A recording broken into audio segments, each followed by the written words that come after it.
Hello mga ka-Wonderham! Ang video natin ngayon ay tungkol sa division ng 4-digit numbers by 1 digit. So ang isosolve natin ngayon ay 5,450 divided by 6. So paano natin yan isosolve? So ang una natin gagawin, itong dividend, susulat natin 5450. Yun yung ilalagay mo sa loob ng division symbol. Tapos itong divisor 6 lalagay mo dito sa kaliwa.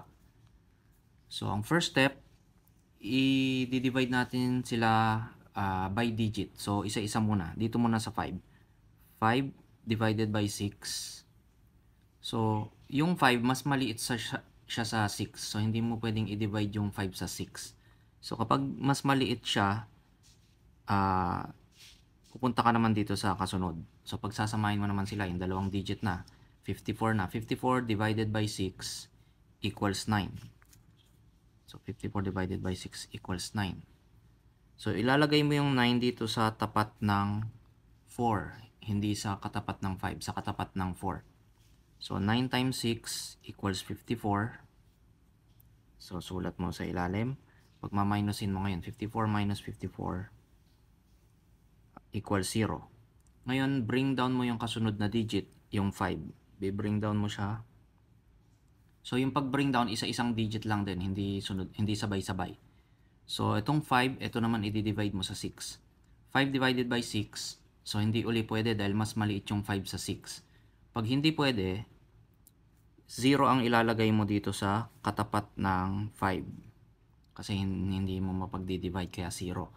So, yung 0, pag tinimes mo sa 6, equal din siya sa 0.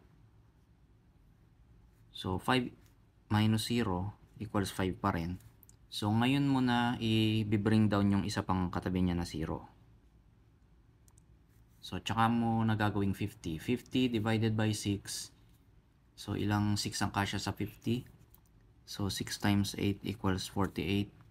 Pag 9, mas malaki na sa 50, 54 na. So, itong sagot natin, 8. So, itong 8 ay itatapat mo sa 0. So, ngayon, 8 times 6 equals 48.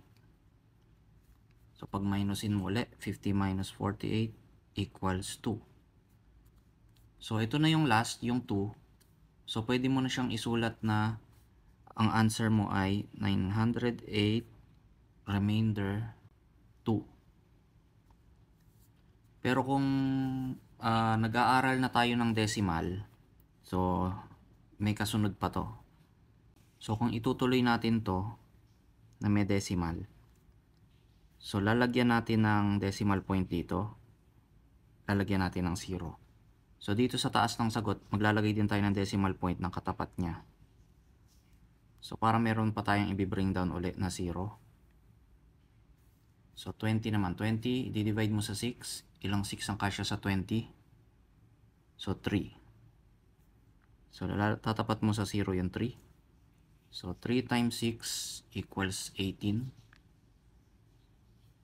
Pag ma-minus mo ulit, 20 minus 18 equals 2. So, meron na namang natira. Pwede ka uling maglagay ng isa pang 0 dito.